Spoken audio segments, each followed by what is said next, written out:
Gure 18 urteko semeak azken urtebetean dio komunera joaten denean berako egiten duela ohikotasunez. Ondo jaten du eta osasuntsu dago, ez dauka bestelako sintomarik edo minik, baina ez du medikuarenera joan nahi gai horrekin. Iruditzen zaizu jarraipena egin beharko geniokeela?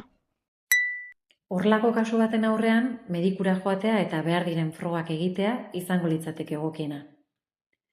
Naiz eta urduritasunak beherako funtzionala eragin dezaken, bestelako arrazoi medikurik ez dagoela ziurtatu behar da.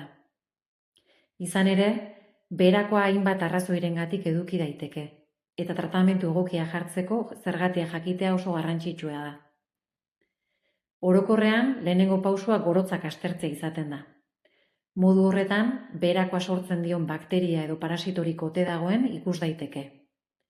Horrelakorik ez baldin badago, esnearekiko edo fruktosarekiko intolerantziarik ez dagoela ziurtatu edota zeliakia ote duen ikusi beharko litzateke.